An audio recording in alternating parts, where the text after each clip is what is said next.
Comment bien tailler ses pastels? Bonjour et bienvenue, je m'appelle Céline. Aujourd'hui, je vais vous partager différentes techniques pour apprendre à bien tailler ses pastels. Donc, ce qu'il faut faire attention avec le pastel, en fait, c'est qu'il est assez friable.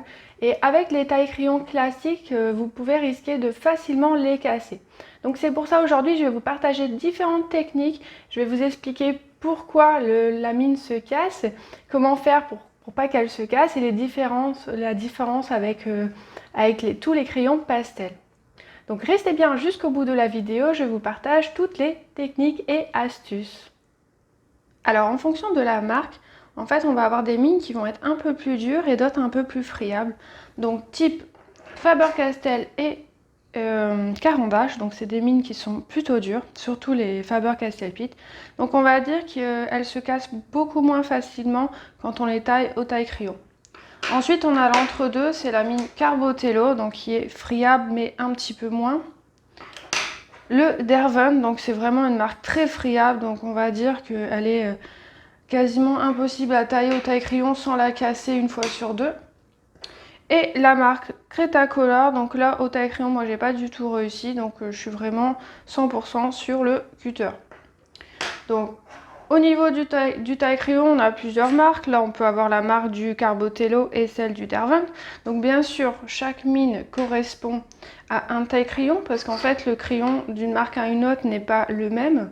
Donc surtout au niveau de l'épaisseur du crayon. Donc le Caran d'Ache qui est beaucoup plus épais qu'un Faber-Castell.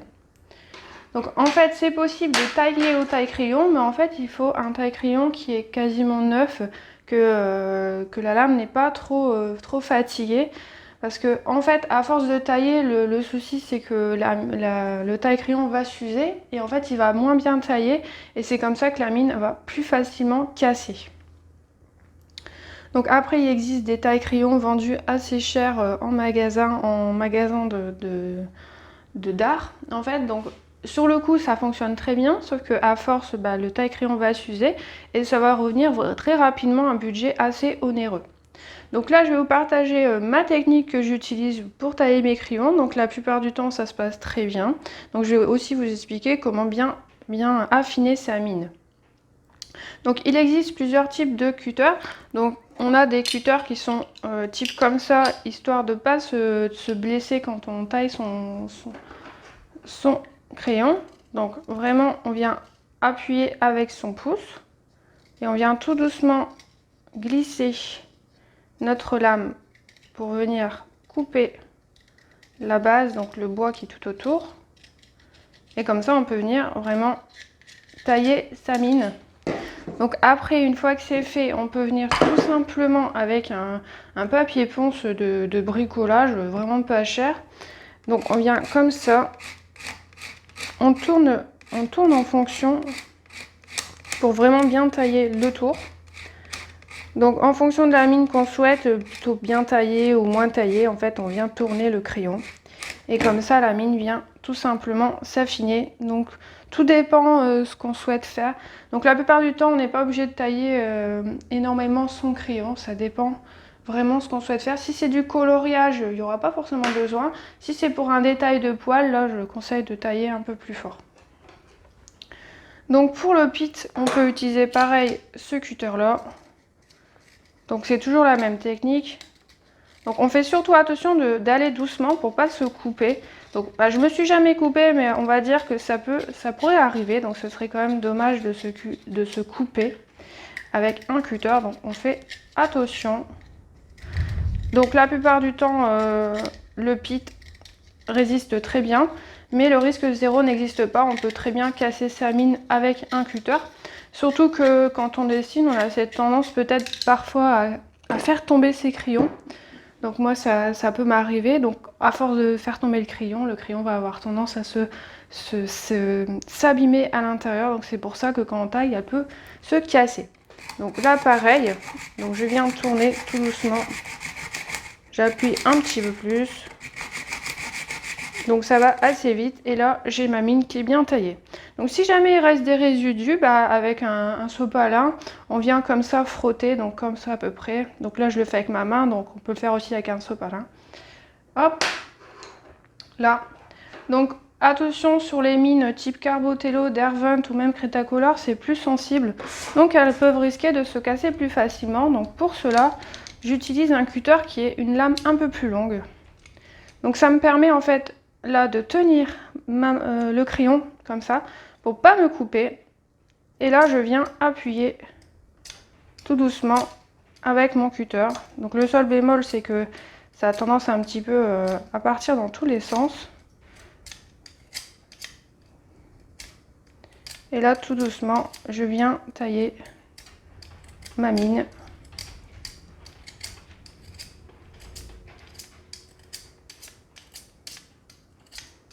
Et là en fait j'ai vraiment une mine qui est taillée. Donc après on peut insister un peu plus avec celui-là histoire de la affiner un peu plus.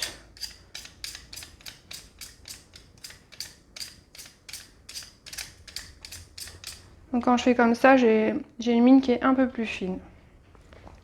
Donc après c'est toujours pareil. On vient comme ça.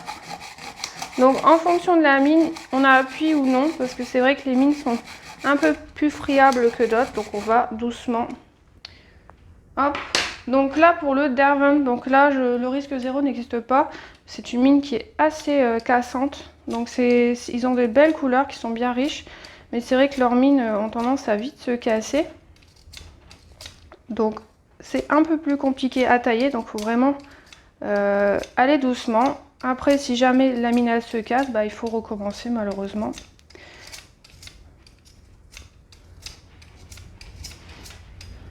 Donc là, moi je conseille en fait de pas trop le tailler, de garder vraiment le bout.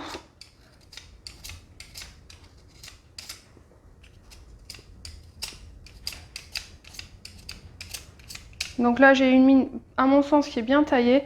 Donc comme c'est du Derwent, moi je vais pas jusqu'au bout, je laisse comme ça. Donc pareil pour le Cretacolor, donc c'est une mine qui est aussi fragile que le Derwent. Donc moi je conseille vraiment le cutter, donc un cutter long, on prend son temps. On vient tout doucement. On prend encore plus son temps avec le Cretacolor. Après c'est une marque qui a moins de crayons, mais qui pour le peu de crayons qu'il y a sont vraiment très sympas. Donc on essaye d'aller doucement, surtout au début quand on n'a pas l'habitude. Et on vient tailler le bord. Donc de préférence avec un cutter avec une lame qui est pas trop vieille.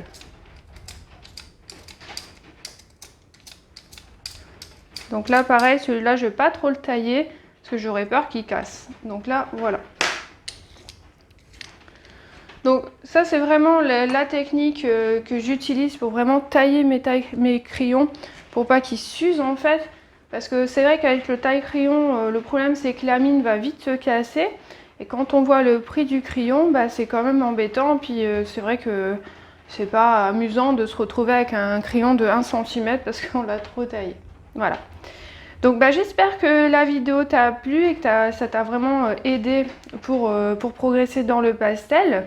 Donc si tu souhaites, je propose un cours gratuit ainsi qu'un guide pour apprendre le pastel sec.